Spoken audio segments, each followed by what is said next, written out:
Welcome to Hail Varsity Radio, the voice of Husker Nation. Insight, opinion, expertise, with the biggest and best names talking Nebraska across the state. Join the show on Twitter at Hail Varsity and at Schmidt_radio. Call in at 402-466-ESPN or 1-800-825-5865. Here's Chris Schmidt. Welcome to it, back with you on a Monday. It's Hail Varsity Radio, presented by the Nebraska Lottery. Chris Schmidt, Elijah Herbel, loaded up for a Monday. We'll check in recruiting weekend, how to go for the Big Red. Well, Kaine Williams is in. What's Greg Smith think about that? We'll talk some Cruton with Greg Smith from Hail Varsity in about 20 minutes or so. Charlie McBride, a Monday with Charlie, joins us in 1 hour. And then Kaine Williams, school coach from John Ehret High School in Marrero, Louisiana. Reggie Rogers with us about 5:20 or so. Numbers to get in can join us at 466-3776, 466-3776, 800-825-5865. Can find and follow us on Twitter at Schmidt_radio. Or at Herbal Essence for Elijah Herbel. Can email Chris at HailVarsity.com. A lot to get into. Some thoughts on, well, word on the diamond. Husker softball off to a regional, which is awesome. Husker baseball, the game 3 from hell. When it comes to weather delays, we'll dive in there. And we'll go down memory lane. Worst big game performances, right? It's been the topic today with Game 7 and the Suns getting annihilated at home by the Mavs. But there's been some pretty bad big game moments around all the world of sports. So we'll get there. But let's start with recruiting. And Nebraska had 2 visitors on campus this weekend from the portal. One, of course, Kaine Williams, safety, the portal product from Alabama. High-level safety that Nick Saban landed. And after a redshirt season, Williams said, I'm going to look elsewhere for playing time. And Nebraska able to use the connection with Mickey Joseph, the Marrero connection. And Mickey was right there for LSU back in 2020. Well, it worked out a second time around here in the portal as Nebraska lands Kaine Williams. Stephon Wynn is the question mark. What is the world? What's going to happen with Stephon Wynn? It's up in the air right now. We're told we'll get more from Greg Smith on that, but kind of a 3-team race. At least you got Wynn on campus as Nebraska wants another body on that defensive line. And Georgia Tech, a strong showing. Nebraska obviously got the visit. Texas Tech is in the picture. Can Nebraska get a yes with Stephon Wynn? The yes they got, though, pretty impressive, Elijah. You look at the size, the physicality, the ball skills of a Kaine Williams. And, oh, yeah, by the way, good enough to go to Alabama. Right. I think the question with Kane is how ready is this guy to step in day one on campus? I mean, when you hear, an Alabama transfer coming to Nebraska, you assume this guy is going to be some super freak athlete. There's a great ceiling. Yeah, there's a great ceiling. The question is, I mean, last year he was buried on the depth chart, not because of anything of his own doing. There was a lot of upperclassmen, a lot of experienced guys that were just ahead of him in the room, and he was where you'd expect on a depth chart compared to those guys, which is below them. But then on the other hand, he was also where you'd expect ahead of some of these other young guys in the class, where you think this guy's got decent talent. So the question is he going to need a couple years to develop here at Nebraska, or is he a guy who's ready to play now and is getting out of Alabama so he can play now and doesn't have to sit and wait for another 2 years before he can get on the field? Here's the way I look at it. I look at it as, do you have a better path to playing time in Lincoln? And that's not disrespect to the current room, but it's a fair question.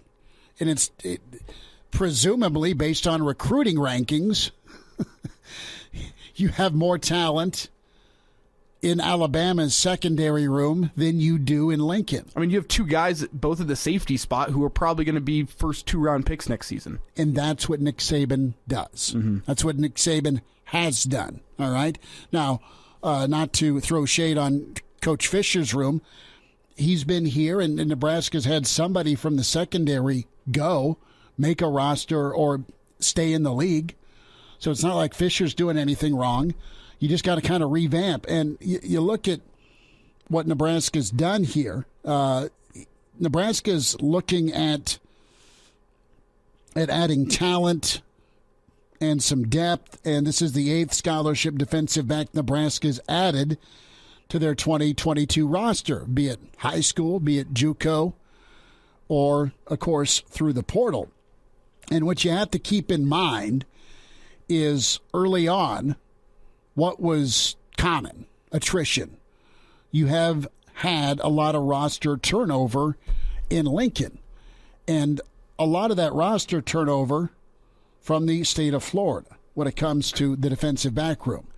As good as the 2019 recruiting class is on paper, they're not here. A lot of those kids aren't here. A lot of the high-level talent kids on paper out of high school, Nebraska won in the recruiting battle, are not here. And a lot of them were in the secondary. And part of that was COVID. You get here, COVID hits. You can't go do anything. You don't really have spring football. The COVID season was a nightmare. Are you going to play? Aren't you going to play? I mean, if I'm growing up in Miami and then I got to move to Lincoln, Nebraska in the middle of COVID and everything is shut down, I don't blame a kid for leaving. No, I come here to go to school and play ball, and I really can't play ball, and school's all online. This is no good, right? I mean, so Nebraska's reality is they had to go kind of replace some of those departures, and they're doing that now through JUCO and, of course, through the portal. And if you can go get a kid that was good enough to get a committable offer to Nick Saban in Alabama at 6'2", 215, a guy that can play in the box as a strong safety but has the athleticism and athletic ability to cover and do what safeties do, and that's be good in run support and go make plays in center field or in man coverage, God love you. Good for Nebraska and being able to have on the back end of things, okay, it didn't work out the first time in a recruiting battle. Let's go get it on the back end here via the portal. So Nebraska now 17 scholarship defensive backs heading into 2022. And we mentioned that Nebraska going different directions here. Mickey Joseph is an elite recruiter. He has been for a long time. That's part of that. That's part of that upgrade Nebraska's made. And what you have right now is really a four-headed monster. Everyone's job is to recruit, yes, but you have a four-headed monster at Nebraska that's highly detail-oriented. They've done it for a lot of years. You look at Coach Bush and Coach Joseph in their early to mid-50s, the programs they've been a part of, they are detailed. They know what they're looking for. They know the player they're looking for. They have connections all over the country and in recruiting hotbeds, and they can work smarter as well as harder, right? They're always hustling. There's urgency always with Mickey Joseph. There's urgency with Coach Bush. There's urgency with Coach Applewhite. He's continuing to roam and crush Texas. And A.J. Allen and O'Shawn Mathis, just two examples. Brian Christopherson, really nice story with his interview in Coach Applewhite. And then, of course, you have Coach Fisher and Coach Becton, the Florida, Georgia connections they have. So while Nebraska, with their director of recruiting, Vince Ginta, Nebraska is going to focus on that 500-mile radius, really drill down on it, get kids from around the region that aren't as far away from home, but the talent that you can sprinkle in from the SEC or from Texas or from Louisiana or from Florida or from Georgia and keep that talent here. It's a nice mesh. It's a nice mix, and a big get for Nebraska. We'll see. It's an option. We all think Kaine Williams is going to go compete and try and win one of those starting safety spots. But, again, he just redshirted last year. Is he going to come in and go win the job? Athletically, he's probably good enough to compete at a high level for it. Worst case, there's a rotation there, and you can still go to him when need be. Nebraska has not been above injury issues in the secondary. at least at safety. When you look at with Kaine Williams, as good as he is, he was pretty dinged. That was a loss.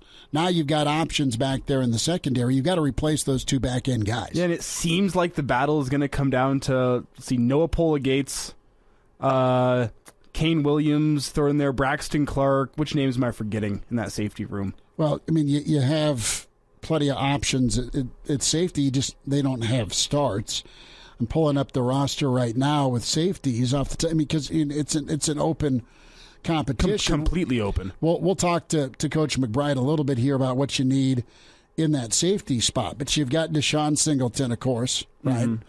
Singleton's a guy there. Noah Pola-Gates you mentioned. You have Javier Morton, guy that was a JUCO guy that was also committed to Alabama at one point, right? You have we still don't know where Marquise Buford's going to be slotting in. Is he going to be a safety or is he going to be a corner? I think do you have a lean? Well, you have Farmer at one spot, right? Theoretically, Farmer's your one. He's the most experienced in the room right now. He started, and he's a guy that's got a lot of upside, and he's performed for you. I mean, he's gotten the football. He's been a guy that's been around turnovers and had some picks.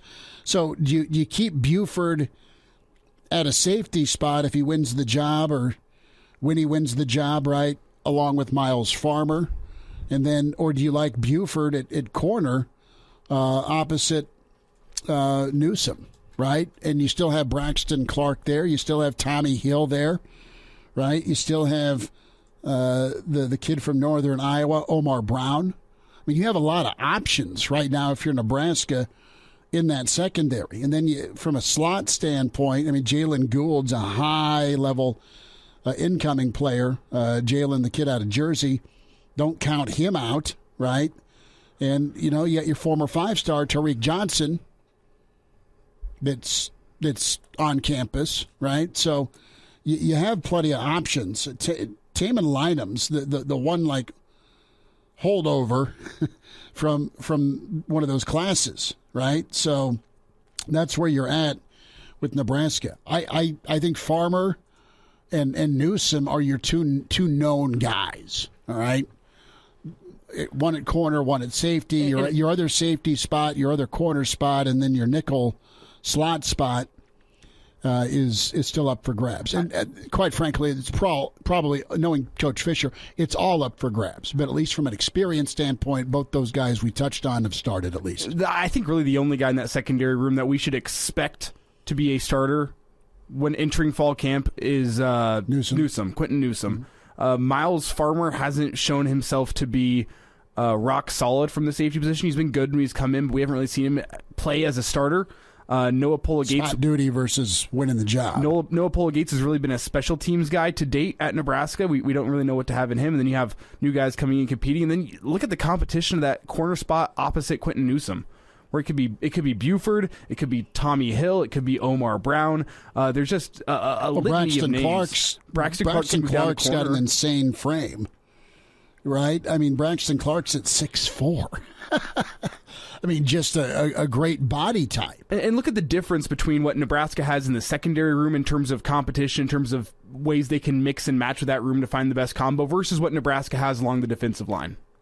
And I think we're eventually going to get into Stephon Wynn here with Greg Smith. Mm-hmm. But Nebraska could use a few more bodies in that defensive line room just in order to be able to mix and match and find which guys work best together, not just say, oh, this guy's the best guy we got here, let's throw him out there. You start getting some more competition, some more parity, and you can start mixing and matching and finding which units are going to work best. And that's what Nebraska doesn't have along the defense line. The one space still in the defense is the D line that I think there is still a little cause for concern entering the fall. The secondary room has it too, but with the amount of competition there, I think the cream will rise to the top.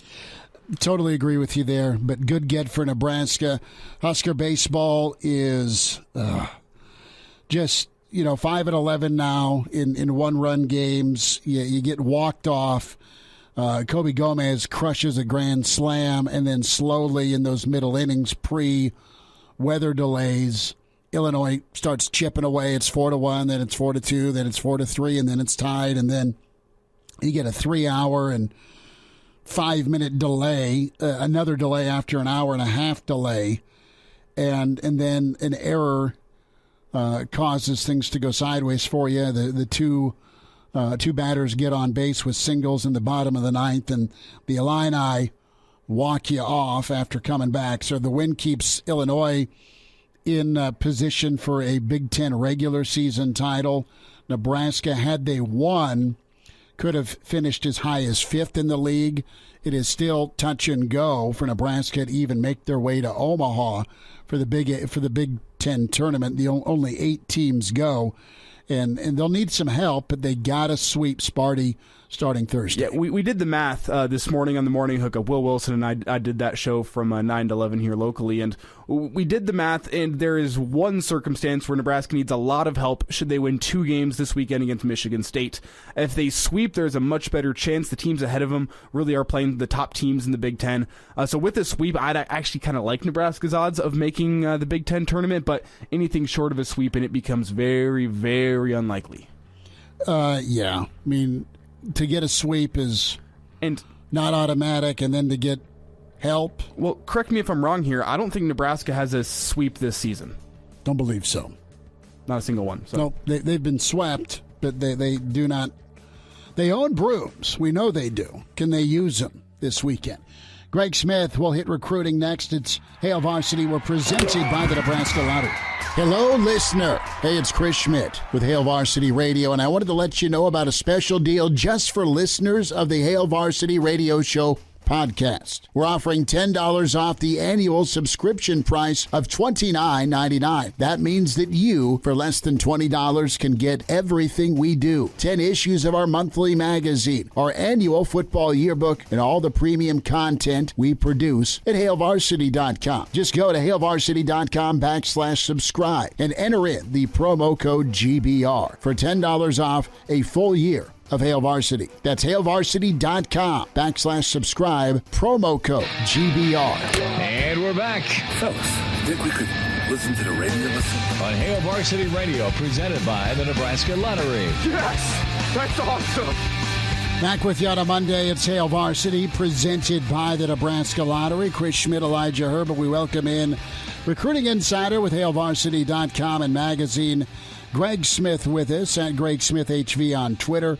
The Straight Up Breakdown podcast will drop tomorrow, and we say hi to Greg. Greg, it is National Barbecue Day. What's your favorite thing to barbecue? Oh, man. Probably, well, it depends on how you define barbecue. I'm going to just go ribs because that was my gut reaction. But you can't go wrong with some ribs on the grill or smoke. Beautiful. Ribs is my draft pick as well. Is it? Yeah. I just don't do it enough. Give me pork butt. Yeah, I was just about to say, I do not do it enough. Like, that is the thing. I'll get them when I go out, but I hardly ever do it at home. It's kind of weird. Most overrated thing to barbecue has got to be a brisket, right? Well, I'd say a brisket done well is beautiful. Right. Don't get me wrong. It's difficult to do a brisket beautifully. I fumble way more often at the goal line with my brisket, so I just stick to the ribs. Right. I'm with you. I've tried it once. It was a daunting challenge, and I know my limitations. Here's $80. Oh, I busted someone's tooth. That's the problem. Is they charge you all that money for the brisket, and it's not even easy to cook. It looks so good, and then, oh, man, we can play hockey with it. Yeah. Greg, let's spend time here, and big-time get for Nebraska this weekend. Part 1 of the Bama two-step done. Kaine Williams is in. What do you like about this edition? Yeah, I like that it gives Nebraska another player both in the short and long term that could potentially help that secondary. I think that first and foremost, I think that Kane has been someone that's talked about, is only a long-term project. I think that he's a guy that could come in and potentially push for playing time. He's got the pedigree to, play at Alabama and defensive back down there at that, where, they're turning out guys left and right for the NFL. And I think he's going to come in and try and hit the ground running. But also, I think it gives Nebraska a guy with 4 years of eligibility left that they could have stick around for a little while if things go well. And he's a pretty good athlete. Like, he may not be the fastest guy, but he's got everything else that you need at a safety spot and will come down and strike you as well. So I really like the pickup for the Huskies. We were just talking about trying to do, Coach Fisher's job for him, leave it to us, right, and figure out that back four with some key reserves or role guys Newsome and Farmer, are they in ink for you or pencil? Newsome and Farmer, man, Newsome and Farmer are probably in. That's a tough one because I would say more ink. Yeah, same here. Pencil. Yeah, like I think that you could get to a spot where you could see Farmer being maybe in a rotation, but it's hard for me to not see him being out there when they first start the games. I think he'll get the first crack at it. So I would put those both in ink, especially Newsome. So when we talk about Williams here, got to get acclimated to the defense. I know he'll be making his way to Lincoln here for summer, like in a week or so. Do you give him, because granted he redshirted, but he did see minimal time, special teams time, do you give him an edge because of the Bama factor, or do you think some of the guys already on campus are poised to go win that job over someone as recently added from the portal? Yeah, I would give the advantage to the guys that have already been on campus, just because they're more familiar with the defense, they're more familiar with Travis Fisher and exactly what he wants.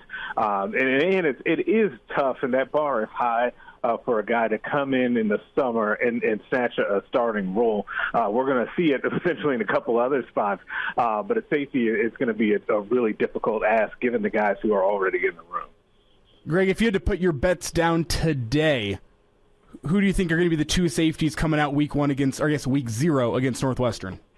Yeah, week 0, I guess I would say Farmer and Buford as my two safeties, with Singleton being a guy that rotates in, and then Williams is a guy that's one to watch for that group. Greg, what do you have on Stephen Wynn? Where is this race at? I know he was in Lincoln over the weekend. Yeah, he's in Lincoln over the weekend along with Williams, his former teammate. From what I hear so far, that visit went well for Stephon Wynn. Nebraska definitely, presents its case for why they need more defensive line help and why he has a nice path to playing time here. As far as a timeline, it would not surprise me if he made an announcement this week at some point. He visited Georgia Tech here recently as well, and I know they're in contention for him as well. It'll just it may come down to which of those two teams he has a better path to playing time. I think Georgia Tech is pretty thin up front too, but I don't know if he's a guy that could really hold up playing 60, 70 snaps a game. Sometimes it's better to be in that rotation and showcase your skills when you got your full stamina. Greg, do we have any intel on if Kaine Williams and Stephon Wynn are close? I mean, visiting Nebraska on the same weekend, and now with Kaine Williams committing, you look at that and it raises some eyebrows a little bit where you go, could these guys be friends visiting Nebraska together, and now that one's in it makes it more likely for the other? Yeah, I don't know that. I can't imagine that it hurts, right? And it can't be a coincidence that they had both of those guys visit at the same time, beyond the fact that they're two of the team's top priorities left in the portal. It can't hurt to have a former teammate from Alabama already in right now. So Georgia Tech, you have Texas Tech in the running as well for Wynn, and does Wynn have another visit lined up for Tech, either Tech, or is it one and done? Is it now just decision time? Is it really kind of pull the trigger time? My indication has been that it's time for a decision. I guess if you see him take another visit, that's not a great sign, or he could just be checking all of the boxes. But I think you end up being in kind of decision mode now, and we kind of see where it goes sometime this week. What's your take on Taylor Lewis? Pretty glowing thoughts on Nebraska. I know you caught up with him, and he's a guy that is from College of the Canyons, JUCO, but a guy that's ready to make an immediate impact jumping from JUCO. Yeah, he's a guy that's really interesting. Put up some nice numbers out of College of the Canyons last year. You mentioned that I caught up with him. It kind of caught me off guard that, he's a kid that obviously was at JUCO. He knows Marquise Buford and Jaleel Martin, two Chicago area guys that are coming to the Huskers or once already here. And he said to me, the thing that caught me off guard was that, he grew up watching Nebraska play in the Big Ten. Like, we've already now gotten to that point where kids have grown up knowing Nebraska in the Big Ten, which made me feel old, but he did call Nebraska a dream school because of the style of football that they play, and he knows the history here. The problem for Nebraska right now with him is that he's blown up on the recruiting trail since that offer from Nebraska. He's had a number of schools come in, including I think Auburn was maybe the latest one that I saw that offered him a scholarship today. I think the secret is out on him, and for Nebraska's sake, hopefully they can get him here on a visit. And I don't know if that's going to be pending, Wynn's decision or not, or if there's space to take both of them. Well, Greg, I just want to let you know, I was 10, maybe 11 when Nebraska made the jump to the Big Ten. So you've got members of the media now who are looking at this, and most of what they remember is Nebraska in the Big Ten. Okay, thank you for that. Maybe we'll just go with a, time flies kind of thing then, right? I'm trying here. I don't know what you're complaining about, Elijah. It was just yesterday Jim Delaney was on the radio with us. As in like 12 years ago. Welcome to the Big Ten, son. Don't ask me about Notre Dame or I'm going to break your neck. Yeah, and that talk never went away. No. He didn't say it, but his eyes did. Don't ask me about the Irish, man. Yeah, he's just like, well, I'm fishing right now or putting for dough. Greg Smith is with us on Hail Varsity Radio, recruiting rundown. Kaine Williams in. Greg, is there a difference in the game that Taylor Lewis can bring and Stephon Wynn can bring?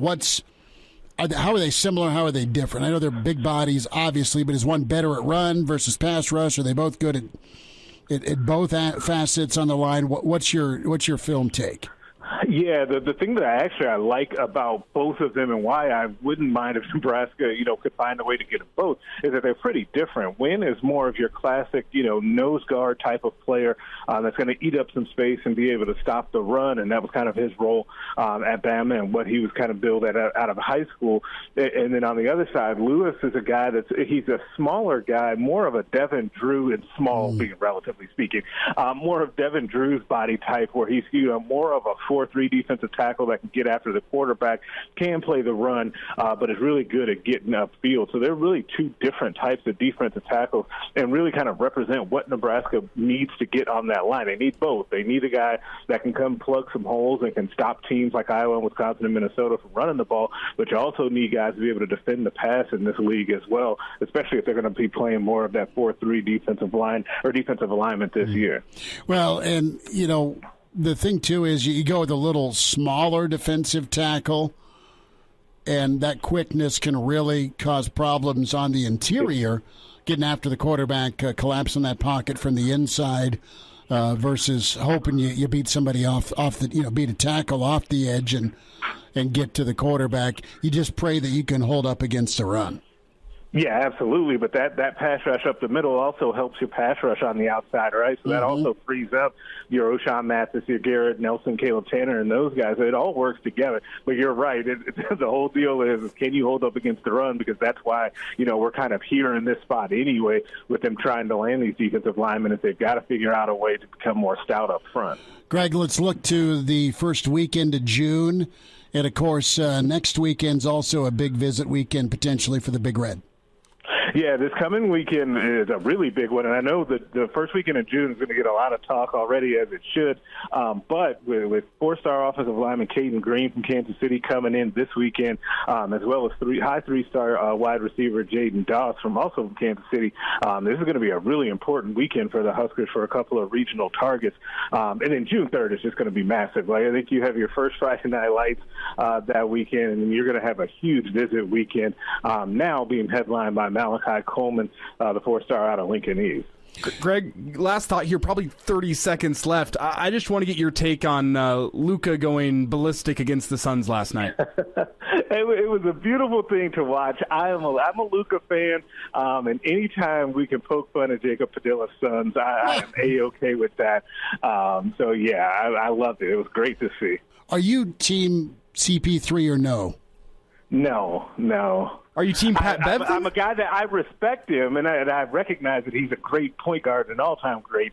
But he shrinks in big moments a lot, and then mysteriously has a lot of injuries after the fact. It's very weird. Greg went with the shrinkage card. Hey, no, I know. Is your quad hurt or are you scared? Yeah, exactly. Greg, good stuff, man. We'll run you down here again soon. Thanks for a few minutes.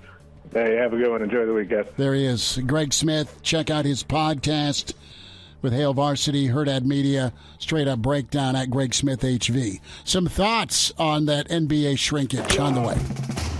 Hello, listener. This is Brandon Vogel, managing editor of Hail Varsity, and I wanted to let you know about a special deal just for listeners of the Hail Varsity Radio Show podcast. We're offering $10 off the annual subscription price of $29.99. That means that you, for less than $20, get everything we produce, 10 issues of our monthly magazine, our annual football yearbook, and all of the premium content we produce at hailvarsity.com. Just go to hailvarsity.com/subscribe and enter the promo code GBR for $10 off a full year of Hail Varsity. That's hailvarsity.com/subscribe, promo code GBR. Chime in 402-466-ESPN or email the show, Chris@hailvarsity.com. Just try me. Back to Hail Varsity Radio. Back to you. It's Hail Varsity presented by the Nebraska Lottery. And just thinking of some title game annihilations, right? And this isn't the NBA Finals. This isn't Game 7. It's not Game 7 of the World Series. It's not Game 7 of the NHL Stanley Cup. It's the semis before the conference finals. Not a big NBA guy, but there's been all sorts of arrows shot and some defending attempts on Chris Paul. And listen, not the biggest Chris Paul guy. It's not because of commercials. I just have folks that I know that have had to work with him or work for him, that they just say you've got a Chris Paul when the camera's on and you got a different dude when the camera's off. Are you friends with Jake from State Farm? I am not. Oh, okay. I've got a relative that has done security. And there's that. I've got. You don't have to name drop. No, I'm just saying that. And listen, people are people, right? Mm-hmm. And that's not surprising. You get someone with fame and fortune. People can change or they can stay the same. It's just interesting. And Patrick Beverley's gotten a lot of run today for his sit down on First Take. We'll have some of that here. And you've got people coming after Pat Bev. You've got people defending Pat Bev. And as good a defender as he is, folks are scoffing at a guy that isn't half the offensive player or Hall of Fame worthy kind of rarefied air that CP3 is in 17 years. I'll say this, the guy's lost 4 straight Game 7s. He's 2-6 all time, and after a 2-0 lead, he absolutely was nowhere. Booker's really good, but can't do it himself. Ayton is, I loved watching him at Arizona, and he was a nice first pick overall, but he's clearly still a project offensively. He's more of a rim protector and rebounder, and that just can't happen. I think of some really awful championship moments in different sport, but I think of the Orange Bowl with USC and what Pete Carroll and company did to Oklahoma. I mean, it was 55-19. Anything Lane Kiffin called was incredible. They had Leinart, they had Bush. I mean, it was an incredible championship team. Of course, Nebraska, what they did to Florida when the two heavyweights touched glove. It was all Nebraska. You just don't want that big a game to go sideways like it did, and you don't have Phoenix, you don't have Milwaukee. If I get a Boston Golden State final, I think that'll be pretty awesome. I mean, I think that'll be a lot of fun. I'll tune in for that. But your take, Elijah, where are you on the CP3 debate? I think he just clearly wasn't the same player. He wasn't as aggressive. His turnover numbers jumped. He was not turning the basketball over, and he was averaging double digits, and he went post game 2 to about 9 points and 4 turnovers a game. I think there's a little bit of truth to messed up quad. I think at age 37, you're not a spry chicken anymore, spring chicken. And I think there's part injury, and I think part of it is, listen, you had better coaching, clearly. And that was the difference. Get the ball out of Booker's hands, make anyone or everyone else beat you if you're Phoenix. And they couldn't. Yeah, I mean, and there you go. And Dallas and Jason Kidd were better. And they had the hot guy, and Lucas was incredible. And this is just what I was going to get into, is we can critique Chris Paul here if we want to, but I want to give credit to Jason Kidd. Jason Kidd had a great game plan both defensively and offensively. We saw it in both Game 6 and Game 7, where it was defensively, you're daring anyone besides Chris Paul and Devin Booker to beat you. It was, DeAndre Ayton, make a mid-range jumper. Cameron Johnson knocked down a 3 for once this series.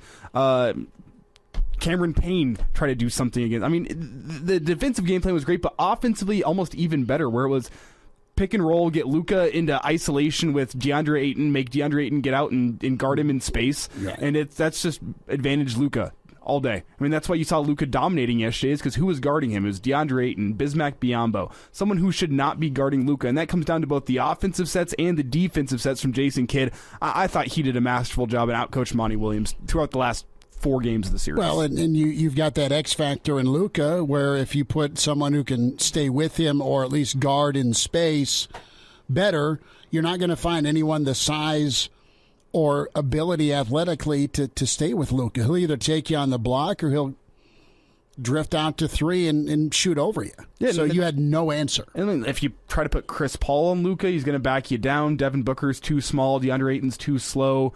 You're screwed. Jay Crowder's not athletic enough. Yeah, you're screwed. Luka was going to do what Luka was going to do. What the Suns needed to do last night was find some offense, and their big 2, I guess you could call it big 3, but their big 2 of Chris Paul and Devin Booker were just bad. And you needed better defensive effort for whoever was going to be wingman for Luka. And that didn't happen. But we have Patrick Beverley a little bit here from First Take queued up and ready to go as he went scorched earth on one CP3. What are you saying to that? Basketball player, you could see it in their eyes. They were scared. It ain't about Luka taking it soul. They knew starting the game what was going to happen. He's done it before. They watch, trust me. They have iPhones. They have Instagram. They see the numbers of Luka Doncic averaging 39. They hear me saying, man, he did it to me. He did it to me, Kawhi, Paul George. I'm damn sure you're going to do it to them. They know that. The boy's scared of Luka. Ain't nobody afraid of anybody over there in Phoenix, man. Everybody in the league knows that, bro. It's just that y'all don't know that because y'all not in the locker room. No one's afraid of Phoenix. We wanted them. We wanted them. No one's afraid of Phoenix. I talked to some teammates. I ain't going to say who because I'm going to say who. Forget it. I talked to Paul George last night, man. Pat, ain't nobody scared of them. So you lose Game 7. You get annihilated at home. Your future Hall of Famer has the worst game of a lot of bad 7s. And then you got Patrick Beverley on Monday morning absolutely going scorched earth on you. Ain't nobody worried about Chris Paul when we play Phoenix Suns. Nobody in the NBA. Well, what did I just say, though? And I'm just letting you know how NBA players feel and think. I believe you, but what I'm saying He's finessed the game to a point where he gets all the petty calls, all the swipe throughs at the end. I mean, this guy is out, man. We gonna be honest? We want to be really honest? Yes. He should have fouled out.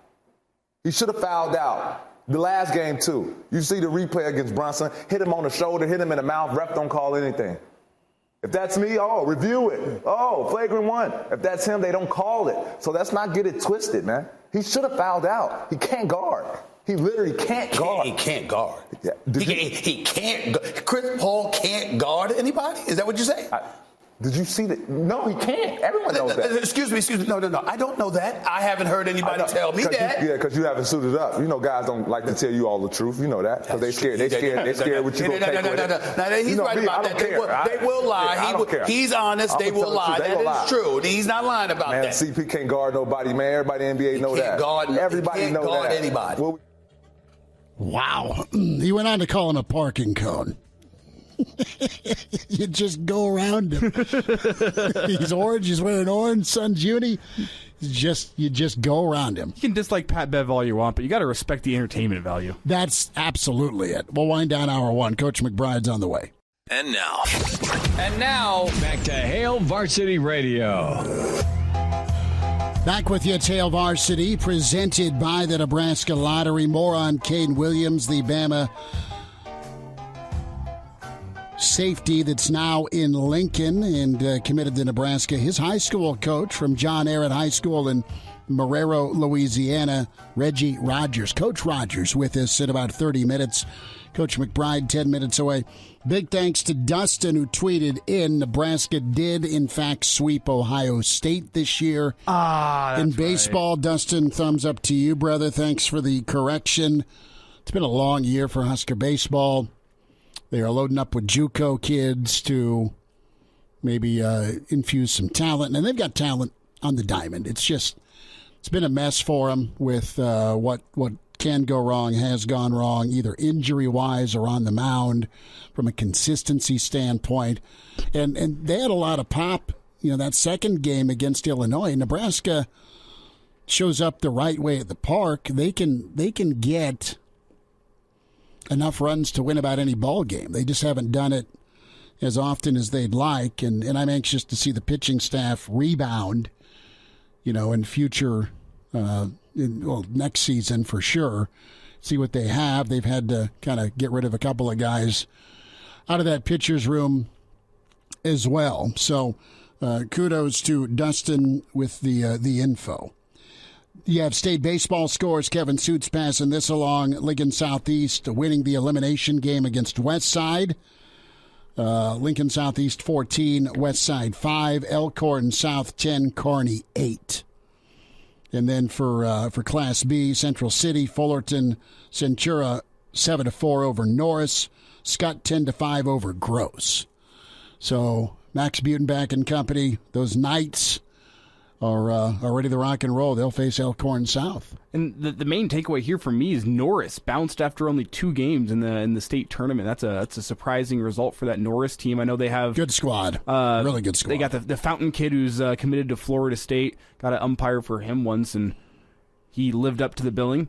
Just in terms of what he can do at the plate, I was just impressed with the maturity of his approach at the plate. So he didn't take one of your horrible on the black calls and draw a line to how outside the pitch was on that outside corner? No, because I call a good strike zone. Thank you very much. You're very offended right now, aren't you? I was just impressed. He knew count-wise, he had the maturity to know when to hit for contact, when to hit for power, when he's just trying to poke a single through the right side. And then he hit what I think was a triple, just about to put a hole in the outfield wall. So man. Yeah, no, impressive kid. No, good stuff. We'll check in and get the latest here. Talk a little defense with Coach McBride. Reminder to buckle up. Game preparation and repetition predict success in winning. Drivers and vehicle passengers who always use their seatbelts will increase their survival chances if a crash should happen. Remember to always buckle up. A message from the Nebraska Department of Highway Safety Office. Let's get you qualified right now.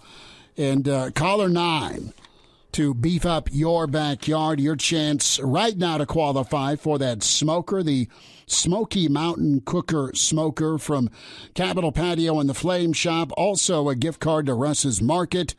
Put some meat on that smoker.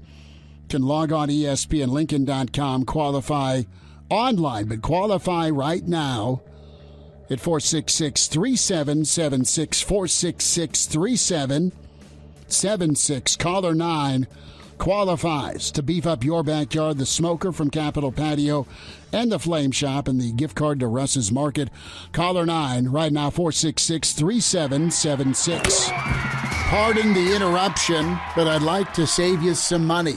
Hey, it's Chris Schmidt with Hail Varsity, and I wanted to offer listeners of this podcast $10 off the price of an annual subscription. That means that you, for less than $20, can get everything we produce. 10 issues of our monthly magazine, our annual football yearbook, and all the premium content we produce at HailVarsity.com. Just go to HailVarsity.com/subscribe and enter in the promo code GBR for $10 off a full year of Hail Varsity. That's HailVarsity.com/subscribe, promo code GBR. Welcome to Hail Varsity Radio, the voice of Husker Nation. Insight, opinion, expertise, with the biggest and best names talking Nebraska across the state. Join the show on Twitter at Hail Varsity and at Schmidt_radio. Call in at 402-466-ESPN or 1-800-825-5865. Here's Chris Schmidt.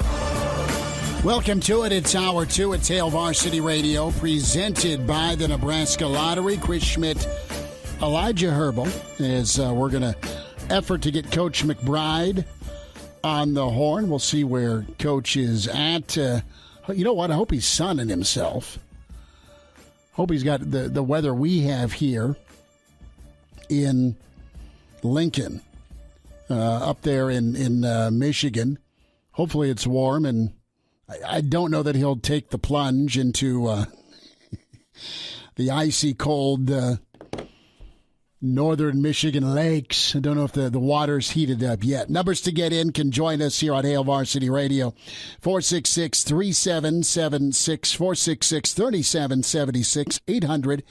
466-3776, 800-825-5865. Big news this weekend. Kaine Williams finding his way to Lincoln for an official visit. The Alabama transfer pulled the trigger and is in for Nebraska. That was a big get for Nebraska.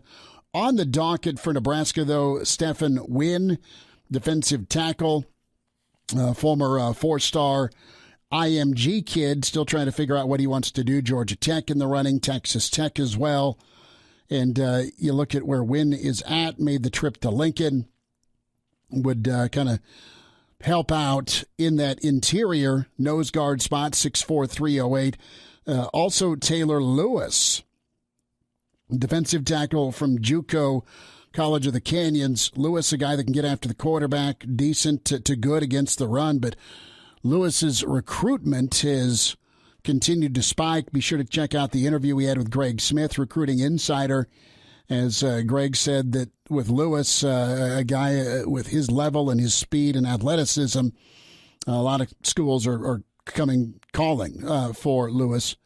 And the latest is Auburn. So we'll see if Nebraska lands Wynn, or if they go get a guy like Taylor Lewis if Wynn goes elsewhere. Caden Green, offensive tackle from Kansas City. Jaden Davis, wideout from Kansas City, on the docket this weekend for Nebraska, and a slew of visitors for Friday Night Lights, the 3rd of June. Pretty good story from Sam McEwen with Vince Ginta and the Nebraska recruiting setup. And you look at what Vince Ginta has done, and it's one thing to have a guy kind of heading and leading your recruiting like Vince, super talented, super detailed, organized. You match Vince with some go-getters like an Applewhite. You match him like Vince with a guy like Bill Bush, like a guy like Mickey Joseph, Travis Fisher, Coach Beckton. Nebraska is now, and guys, the other guys on staff too, I'm not leaving them out on purpose. I'm just saying, you have some getters, right? Some closers on top of Coach Frost as well that can go do some work. And that's going to be pretty important for Nebraska. What is their plan? Well, their plan is to be aggressive, hammer the 500-mile radius, and really dive in to see if the kid's a program fit and a fit for the state.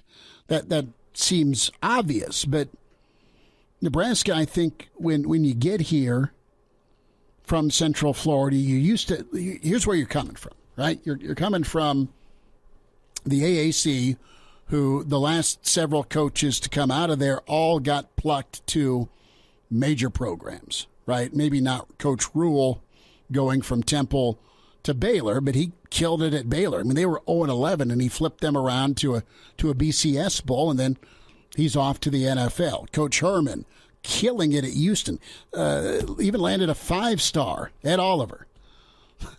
Houston landed a 5-star defensive tackle, right? What do you know what Houston's doing? They're killing it, right? They're beating Oklahoma on national TV.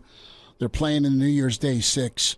And then, bang, you look at what Central Florida did, a lot of the NFL talent they had there, and they flipped it around from a program with a bunch of talented kids that really probably didn't love football, and Scott Frost came in there, flipped their mindset, flipped the culture, and they go undefeated and whack a really good Auburn team.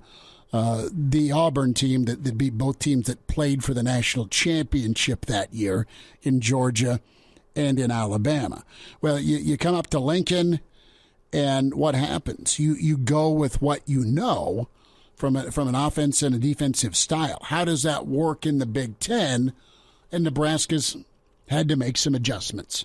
They've made some adjustments, and now you're going into year 5 with the adjustment being needing to pay dividends and get to a bowl game, crank out 7 wins, take a little heat off your seat, okay? And Nebraska has adjusted. They've adjusted with who they've hired now as assistants. They've adjusted with what their philosophy is, I think, recruiting. And I think Nebraska is in a better spot. The question is how quickly will it pay off? How quickly can it hit? And you can use the portal, you can use NIL, you can use JUCO, you can tweak your defense, more of a 4-3 look in the Big Ten. And offensively, you've got to be physical. Nebraska's tweaked that at a pretty high level with what they want to do now when it comes to meshing their run game with what Frost wants it to be, that Husker power, right? Still with some Oregon elements of the speed, although Nebraska's dialed back from the tempo thing because everyone runs tempo. And can you be pretty balanced, which is a staple of Whipple? He won't punt on the run game, but it's going to be a nice controlled passing attack. So those are key things. And if you can drill down and go get kids that fit you culturally, if you can go get kids that'll fit you at a high level from a radius. So if they're 300 miles from home, if they're 250, they're 180, whatever the number is, you're not battling that, the kid's from Florida and now he's in Lincoln and it ain't working out, so I'm going to leave. And it's way easier to leave now than it's ever been because of the portal. So Nebraska's made some adjustments. You've got the organization with Ginta, and then you've got some real dogs on the recruiting trail. And all that, to me, meshes well with how aggressive Nebraska's been. Can they get it turned to a bowl game this season and then beyond, and then watch it possibly really take off with some of the kids they're getting? And I really do think they've got some really good assistants that have phenomenal eye for talent, but I think they've got some developers too now on staff. And for the first time since Frost has arrived, it really does feel like Nebraska has a sustainable recruiting bed that could continue to work for years to come. And you thought that initially coming in, you go, he'll use his connections in Florida. Florida's a hotbed, and you'll combine that with the 500-mile radius. Well, Florida didn't mesh. Florida and Nebraska, you got to pick your spots versus rely on it, right? Whereas now Nebraska is down in some different southern states, but you look at Georgia, Louisiana, and Texas really are the big three where Nebraska has had some success going and dipping down. Combine that with the 500-mile radius, and now you're going to explore in these next, you start with 1 year, this next year, and then should Frost and his staff stay around, you'd expect the next 2 years because kind of your proving ground for how well this works as a recruiting bed. But it does feel like this could be sustainable. The connections that Mickey Joseph has made down in Louisiana and down in the South as a whole has been fruitful, early to say the least. And you combine that with now Brian Applewhite going and making more inroads into Texas. And then you have the guys locally that have been putting in work when you look at Coach Rude, as well as even Coach Joseph here locally, doing good things within the 500-mile radius. You look at it and you go, man, does Nebraska actually have a plan for recruiting that could lead to sustained success? And I feel better about it today than I did 2 years ago. Well, you know who's going to be super key for Nebraska in that 500-mile radius is Bill Bush. Bill Bush has done a lot of work already in Kansas City, and that work is to the tune of Caden Green and Jaden Doss just this weekend. You got a visit last weekend from a BJ Kennedy. He's a Topeka kid, and he's a super high-level athlete for 2024. Again, I'm not trying to stoke the fires of hype. Kids got to get here, got to play well, got to fit, got to acclimate. You got to win so you see a second year. I mean, listen, I don't know that the changes on staff, I don't think this is a one-and-done deal potentially for a lot of the new guys who got brought in. I can't say that for certain, but I think you've got a really, really good staff, an experienced staff, a proven staff on the recruiting trail that's went and got kids, have evaluated well, Elijah, and then, oh yeah, by the way, they've helped with these kids going beyond college and playing football on Sundays. And you made a great point about Bill Busch and his impact in the 500-mile radius, because when you look at the special teams as a whole, you're expecting it to be filled out by 500-mile radius guys that are your walk-on success stories, guys that are local kids and they get it and they need some time to develop in the system where they're going to earn their keep on special teams, if you will. And Bill Busch being the head of that and also having a strong focus in the 500-mile race just makes a lot of sense. And you can see that being one of the ways that Nebraska is able to turn their special teams around by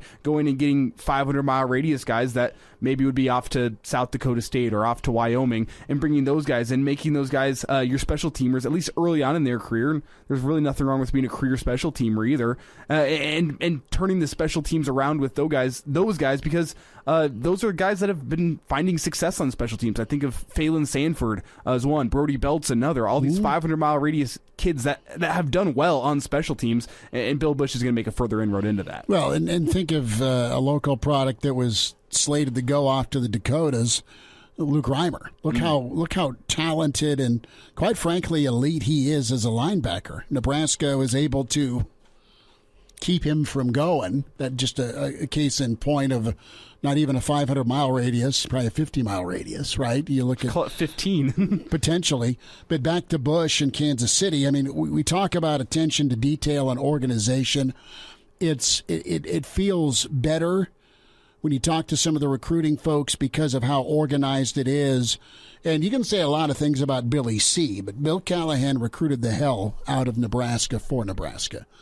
He got talent from a lot of different spots, and he got talent from some local areas too. And I know it didn't end well for him, but he was on top of it. Part of that was because Bill Busch was on his staff. And revisionist history, maybe the Callahan program, the Callahan era, looking back, wasn't as bad as we thought it was at the time. No, it wasn't. I mean, there were some black eye losses. I think there was a bad loss to Colorado in there. A loss to Kansas during their best era. The Kansas, yeah.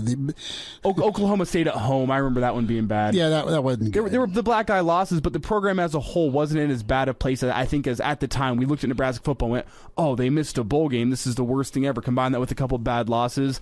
And I think now you can look back with the last 8 years in mind and say, you know what, maybe Bill Callahan didn't have as bad a program as we would have liked to think at the time. No, and Bo took some of that talent, really elevated it, and then added to it. And you can like or not Bo Peliti, but you know his era doesn't look as bad as the last couple. And Nebraska's era under Frost right now has been tough for a lot of Nebraska fans because you thought it'd be a quick turnaround, and that's not the case. What's hilarious, and it's not even funny, it's more sadistic, but you look at how close Nebraska was at beating Texas with Callahan here. They were in every game against Texas. They should have probably won 2 of them.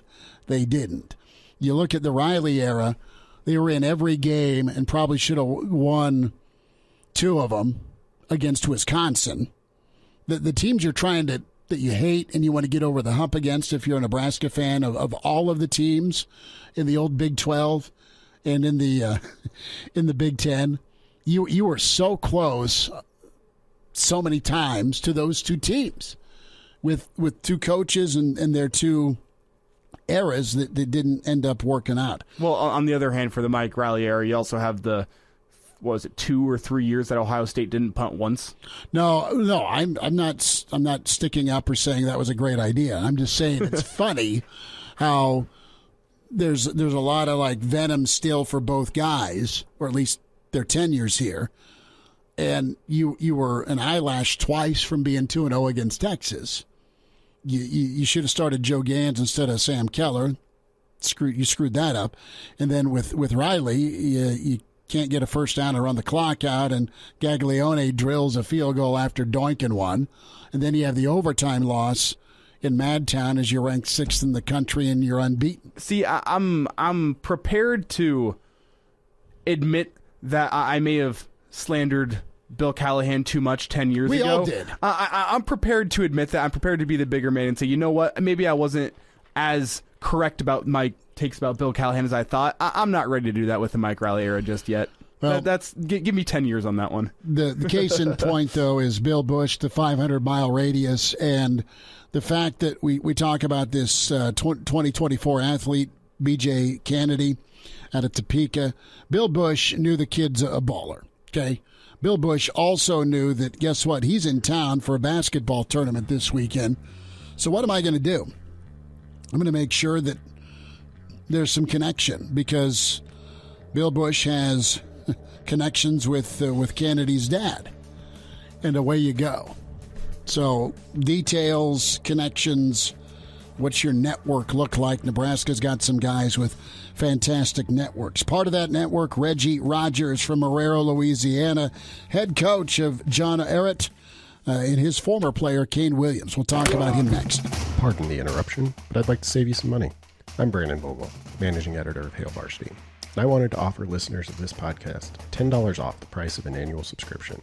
That means that you, for less than $20, can get everything we produce: 10 issues of our monthly magazine, our annual football yearbook, and all of the premium content we produce at hailvarsity.com.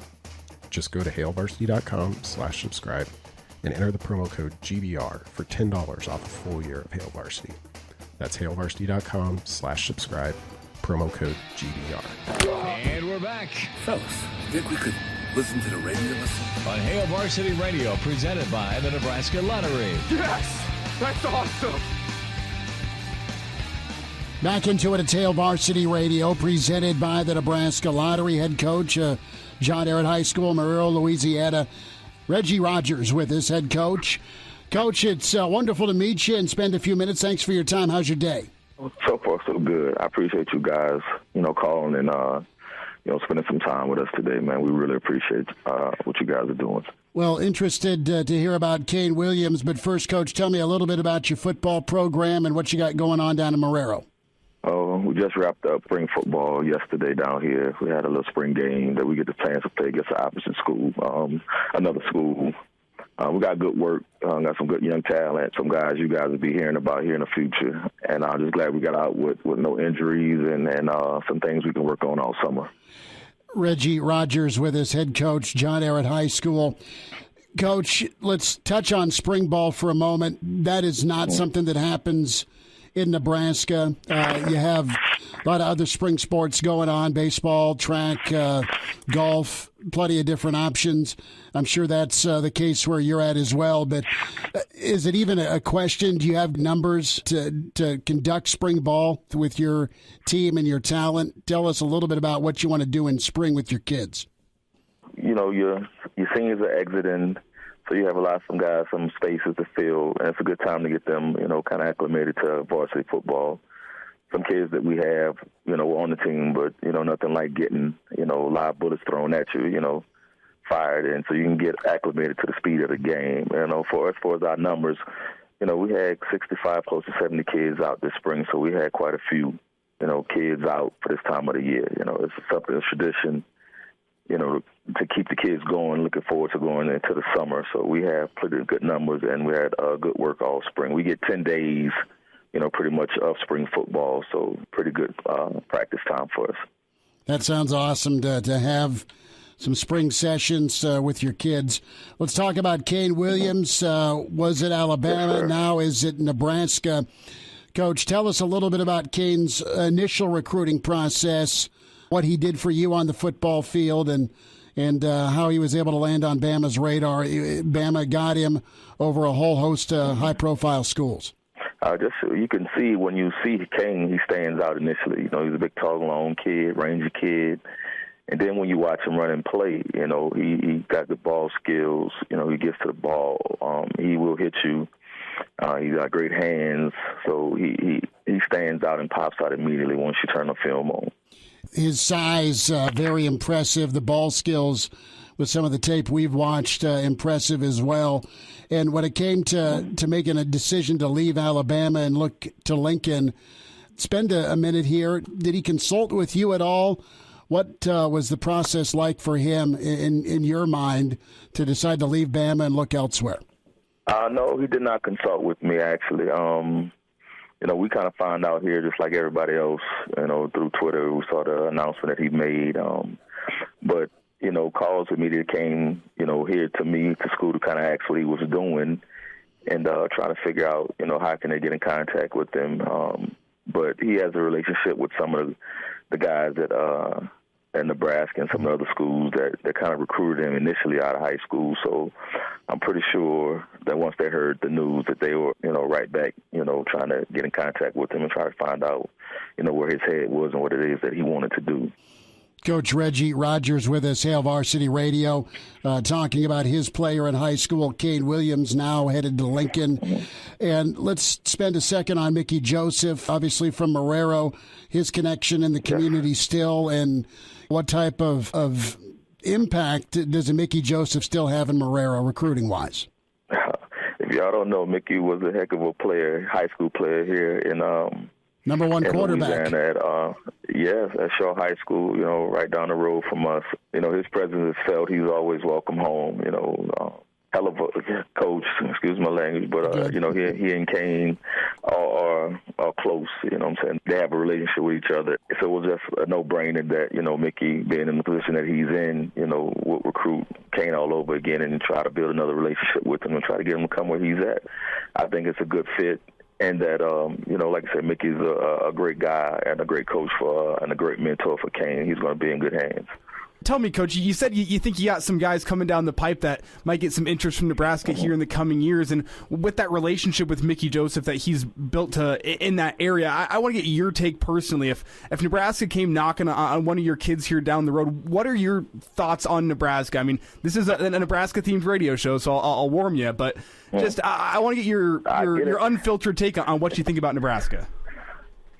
I'm 48 right now, Coach, so I was raised, pretty much on Coach Osborne in Nebraska via offense back in the days, and everybody kind of knows about what it stands for. To see a guy like Mickey be down there, as a player and also as a coach now, it's a big deal for us that our kids would definitely give Nebraska answers. We have 2 sophomores that are being heavily recruited right now down here. And they definitely want to give Nebraska some interest because of the relationship that we have with Coach Mickey. Coach, it had been a while. I know the Pelini crew did fairly well in Louisiana. Stanley Morgan comes to mind. Also, former tight end Ethan Carter was Louisiana. And even back in the mid to late 80s, Nebraska really did well. I think, Neil Smith, obviously, Mickey Joseph for sure. I want to say, there was a safety, and then Dana Brinson. Dana Brinson was a Louisiana guy. So Nebraska had a couple of Sugar Bowls back in the mid-'80s that they cleaned up in and continued to recruit the Bayou real well. And it sounds like Nebraska is going to continue to tap in with Mickey and, of course, Bill Bush as well being at LSU. Yes, sir. This is, like I said, this is Mickey's home, so he kind of has a relationship with a lot of high school coaches here. He's been in the college game for a while, so he's built plenty of relationships, and guys kind of trust him and are going to welcome him into their programs and allow him to recruit their kids. So Nebraska will have a fair chance at a lot of these kids down here. Coach, getting back to Kaine Williams here for a second. We were talking with Lars Anderson last week, and he's pretty well connected with the Alabama program. He said there's guys around that program that think of Kane as well as Stephon Wynn, another guy from Alabama who visited this weekend, as potential future NFL guys. So I want to get your take on that. We got to assume that with 3 open defensive back spots at Nebraska up for grabs to starting positions next season, that one of the reasons Kane transferred here was to try to get some immediate playing time. So I want to get your take on this. How college ready did you feel he was coming out of high school just 2 years ago? I think he was ready. I can't speak on the situation at Alabama because I really don't know it, but I do believe that he's going to earn one of those spots, and that we will see him playing on Sundays. I believe he has that kind of talent, that kind of ability, and with the right people behind him, I believe that we will be seeing his name called in the upcoming drafts whenever it's his time. What's Kaine's personality like from when you coached and taught him? Very quiet kid, leader by example. He's not a big talker. He's a doer. He's going to go out and work hard, and he's going to lead through his plate and lead by great examples, and that's what he does. He's not a rah-rah guy where he's going to, his mouth outspeak the rest of his talent. His talent's going to show up, and that gets the attention of everybody. You look, Coach Reggie Rogers with us here on Hail Varsity. We're talking Kaine Williams as he is committed to Nebraska. You look at the Big Ten and the SEC, both very physical leagues. You look at Kaine's ball skills you mentioned. Was Kaine a guy that could bring the thunder a little bit from the box in run support? That's one of the things that kind of stuck out to me. Is it fair to say that as he looks now to a new league, a different league in the Big Ten, that he's pretty well apt to not only do the coverage thing that you need to do as a safety, but also pretty solid frame-wise for run support? Oh, most definitely. He plays well in any spot, open field or in the box. In high school, he played some of everything for us, some offense, some defense. He played safety. He played a little strong down in the box for us. So he's accustomed to playing, pretty much wherever, he's whatever spot he gets, he's going to be able to play it. And yes, will he tackle you? Indeed, he will. He's a strong tackler, a strong kid, a strong frame, and he plays through every bit of his frame. You guys will be seeing, how he moves and how his physicality, upcoming season. Now, tell me about his competitiveness. You said that he was a guy who was a quiet lead by example kid. Usually, at least in my experience, guys like that tend to be pretty quietly competitive. So I want to get your take on that. With him being such a great athlete, I'm not sure he was ever really pushed for a spot in high school, but did you ever see any moments of that competitiveness within him during his time down there? He was pushed early on. He played as a freshman here, and through an injury, but he was forced to play early on with some guys that are, out playing college football right now, some big name guys. So he was very competitive. Once he earned his spot, he didn't allow anybody to come in and out-compete him for his spot. So if there was a guy that was, able to try to compete, Kaine kind of shut that down because he wasn't going to have it. Before we say goodbye, Coach Reggie Rogers with us, John Ehret High School, Marrero, Louisiana, Kaine Williams to Lincoln. Tell us a little bit about your program, your expectations, your culture, what kind of bar you set for the kids you coach. John Ehret is one of the most consistent programs in the state. I didn't grow up playing here, but I grew up playing against them, with greats like Cordell Stewart and Reggie Wayne and Drake Nevis and those guys. A lot of guys that went to the NFL have come through these doors. It's an honor to be here, with some great coaches, Coach Billy North, Coach Corey Lambert, Coach, a bunch of these guys come through here and kind of set the mark. I've got the job, doing Katrina and, not Katrina, forgive me, doing COVID, I'm sorry. Mm-hmm. And I kind of stepped in. It was a hard time for us because not knowing, what was going to happen, but, we made it work. And we were able to continue to build on what was already built for us. I haven't built anything. I'm just carrying on the torch that was already handed down to me. And we have great expectations for this upcoming season. We're a playoff team every year. Last year we didn't win the district, but we're trying to get back to winning the district and carrying on to get past the second round of playoffs. We got kind of knocked out the last few years in that. So we're trying to continue get back to further rounds in the playoffs. That's pretty much what my focus is now. You're in the A5 league, and it's pretty vicious league. Lots of talent everywhere. Yes, sir. 5A in Louisiana is our top division in Louisiana. And once you get to the playoffs, it's pretty brutal. So you have to be ready, across the board here, man. We have great talent here. Reggie Rogers, Coach John Ehret High School, Marrero, Louisiana, and Kaine Williams to Lincoln. Coach, pleasure to spend some time with you. Thanks for giving us a few minutes on Hail Varsity. Absolutely, guys. I appreciate it.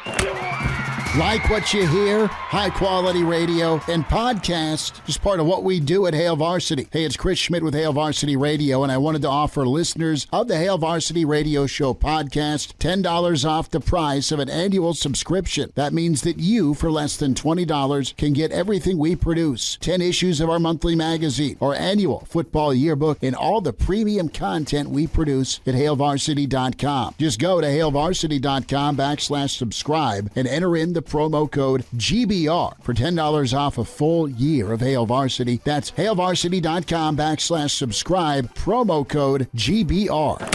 He's in his 30s, but sounds like he was born with a stogie in one hand and a brew in the other. Now, say my name. It's Schmitty on Hail Varsity Radio. I got the body of a taut, preteen Swedish boy. Big thanks to Coach Rogers for joining us. We'll have that posted shortly, if not already. I should probably check Twitter. ESPNLincoln.com is where you go. The on-demand ESPNLincoln.com. And on Twitter at ESPNLincoln for the full interview postings. And in hour one, Greg Smith with us. So some good insight on Kaine Williams from his high school coach, Coach Reggie Rogers from John Ehret High School in Marrero, Louisiana. Time for you here. Next 20 minutes open, 466-377-6800-825-5865. And your chance to beef up your backyard before 6 o'clock. We will dive in to what Mattress Max is doing. Make it Mac, not Max. Screwed that up. But we've heard of this guy, right? Mattress Mac is a monster gambler, and he gets incredible coverage because all he does is lay multi-millions down. He'll lay it down for the Super Bowl. He'll lay it down for college basketball, the national championship game. And he is a big-time Astros fan. Gallery Furniture is his business. He put a futures bet totaling $4 million, okay, on the hated Astros. I'll just say the hated Astros. Not by all, but by many. Those odds right now would bring him $42 million if the Astros go on and win the World Series. It's $3 million wager, 10-1 odds at Caesars, and another $1 million on the 12-1 odds through WinBet. And he may just build himself a casino if he hits this. We'll have to get Danny Burke's take Thursday on that type of futures bet. So my question here is, shifting from baseball to basketball, how are you betting with the Heat, Celtics, Mavs, Warriors? Are you going Heat in 6, Celtics in 7, Celtics in 6, Heat in 5? Two really good defensive teams. You've got Jimmy Butler. You got Tatum. I mean, it's too close. You've got some scouts that have weighed in on The Athletic. Former anonymous scouts say the Celtics in 6. Coaches say Celtics in 6. Former executive in the NBA say the Heat in 7. The consensus, though, here is they think Boston has enough. The X factor, of course, Kyle Lowry. Do you have help for Jimmy? Because he can get off, man. He's great. He's phenomenal. But Boston collectively is really high level. And if I see the Celtics in the finals, I won't cry. Never been a big Heat guy. Yeah, so I got Celtics in 7. Okay. And on the other side, I think I got Warriors in 6. Really? That Warriors team is just... You still have Draymond, scary. You have Clay, you have Steph, and this could be their... Window's not closed. They're none of them are young anymore. I mean, Steph finally graduated college this weekend. I mean, they're trying to open up like a new window with some of these young guys they're bringing in with Kuminga and Wiggins James Wiseman. They got Wiggins, who is kind of in that, he's like probably year 8 now in the league? I guess he's 6'7", and he's finally doing what he was supposed to do as the number 1 pick overall. Yeah, and you have Jordan Poole as well, who's been exceeding all expectations coming out of Michigan. But you can see like what the Warriors are trying to build towards for the future. But you're kind of looking at this is this the last run where it's going to be the Splash Brothers of Clay and Steph and even Draymond too? I'm not going to call him a Splash Brother, but I'll throw him in that group of them leading this team to a finals. Kyle Lowry out game 1. The hamstring. So Celtics in 6 then? No. I'll stick with Celtics in 7. I'm going to go with you, Boston in 7. Not to be boring, but that's kind of where I'm at. Give me Boston in 7. Is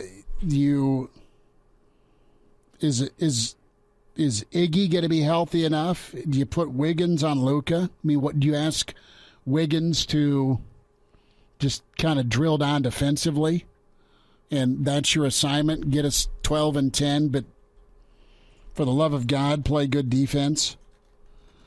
I don't know. You get a guy like Luka that's such a playoff performer and has been feeling it.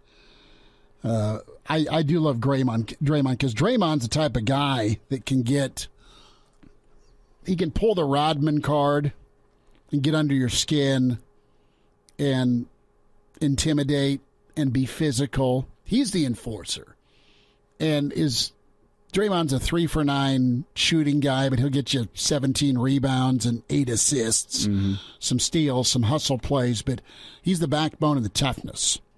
And got to love him for it, or at least respect him for it. The scouts say Mavs in 6. Coaches pick Warriors in 5. And the anonymous executive picks the Warriors in 6. The consensus here is Golden State. I will say I picked Warriors in 6, but no, I'm going to preface this. It's fine. I'm not a conspiracy theorist. What's the conspiracy? The NBA is going to get one of these series to go 7 games. Oh, they're going to get both of them to go 7 if games. They can. I think the Warriors might be good enough to beat the NBA. I'm not going to say the NBA is fixing it to get to 7, but I think they know they have some options. I don't think they've got some momentum here. I mean, spring football's not doing a damn thing on the old people meter. You have baseball that's still pretty young in the season. NHL is still early enough in the playoffs, and which is fun. But if you can get these series with some drama, you can get them late. We're talking game 6 and game 7s. They can get those ratings. You and I never talk NBA, but it's been too juicy to not talk about the last handful of days. We'll at least spend a segment or 2 on it. So I'm going to go 7 for both. All right. Gambling kiosks and all at set arenas. Give me Boston in 7. Give me Golden State in 7, and give me the Warriors in 7. While we're talking betting here, we got about a minute left in this segment. I just want to throw it out there for any younger listeners. I'm talking between ages 22 and 26. In the past week, I've dedicated myself to making accurate betting lines for my friends. We've got a group chat of who in the group chat will be the first one to have a child. No one in the group chat has yet. We have people that are engaged. And let me tell you what, setting lines has been a great time, and then I've also been playing bookie and taking the bets, and we'll see. And it's going to be a fun journey over the next couple of years. Not letting anyone bet on themselves because that is a little bit unfair in order to take home the money. But that has been a lovely experience I have had over the last week where if you're young, if you have a group of friends, all of you are kidless, either first to get married, first to have a kid, something along those lines, it turns into some fun moments. You get enough rum and cokes in us or vodka and tonics, we shift from, who's the first to have a kid when we were your age to which one of us poor bastards turns into a grandpa first. That's what just kills the buzz on a Saturday night. I can believe that. Which one of us gives a grandpa first? Like, I'm out. I hope. You hope. It's not in your hands anymore. Hope it's in his. Like what you hear? High-quality radio and podcasts are just part of what we do at Hail Varsity. I'm Brandon Vogel, managing editor. I wanted to offer listeners of the Hail Varsity Radio Show podcast $10 off the price of an annual subscription. That means that you, for less than $20, can get everything we do. 10 issues of our monthly magazine, our annual football yearbook, and all of the premium content we produce at hailvarsity.com. Just go to hailvarsity.com/subscribe and enter the promo code GBR for $10 off a full year of Hail Varsity. That's hailvarsity.com/subscribe, promo code GBR. Miss us? Come here, brother. Give me a hug. Bring it in for the real thing. We're on call for you. Catch the podcast at hailvarsity.com, the ESPN Lincoln app, or download them on iTunes. Saddle up, partner. Back to Hail Varsity Radio. One final time on a Monday. Big thanks to Coach Reggie Rogers, Greg Smith. Tomorrow, Rick Kaczynski will join us, Mitch Sherman in Better Call Saul tonight, the second to last episode before the final season break. And then the second half of Better Call Saul cranks up later this summer. Mike St. James will be with us. Don't know if Saul's going to have to pay to get out of trouble tonight, but Tennessee paying a reported $2 million to avoid a rematch with BYU in 2023. Oh, that should get you banished or relegated from the SEC, shouldn't it? At least probation. Well, maybe. Now, I'll say this. Going to Provo is no, I've not ever been, but college football teams go there to die. Early in the year, non-conference, I know BYU's like an independent or something like that now, right? And you get set up. Mountain air, tough physical dudes, good football program usually. Guys that are, I mean, I'm not making fun. I mean, they're probably 20 to 22 years old, post-Mormon mission, so they're an older team with families and kids, so they're pretty mature. And Tennessee's like, nope, we're good. Last time Nebraska took them on, Hail Mary and all, it was no fun. I kind of wish it's been 7 years, man. Kind of wish we would have gotten a game in Provo, though. It's one of those bucket list college football stadiums with the mountains off in the background. It's a beautiful, picturesque Let me give place. you some loving advice. Go find another stadium with another mountainous view that serves beer. Okay? Fair. That's a great point. I mean, you're not... I'm just guessing here. I don't know that you're going to find a tavern in Provo. There's got to be at least like one tailgate. You're not going to find any dip in Provo. You're not going to find coffee. Yeah, I was going to say, you'll have to really work to find some caffeine. Yeah. And listen, that's their thing. It's okay, whatever, but no. It's not my thing. No. Let's book a game with Cheyenne, with Laramie, I should say, with Wyoming again. Let's go play Craig Bowl. Let's go to Boulder. We're going to Boulder in a couple of years for a road show anyway. But if you're Nebraska, you're going to Boulder. There are options out there. Could go like Appalachia. Provo is not. Here's what happened. You had some Tennessee boosters, friends of the program, say, dude, done some research. We're going to have to bring our own. Cancel this bastard. We've passed the hat already. Get us out of Provo. No booze, no tailgating. Wonderful people. No caffeine. Can't do it. We're out. Done some research. This is not Park City. This place was not meant for us. I know, we got to do this dry here, or qualifier. Okay, we will talk to you tomorrow at 4. Caller 9 qualifies to beef up your backyard. Smoky Mountain Cooker Smoker, Capitol Patio, and the Flame Shop, Russ's Market gift card. We draw end of May. Caller 9 right now, 466-3776. A Hurrdat Media Production.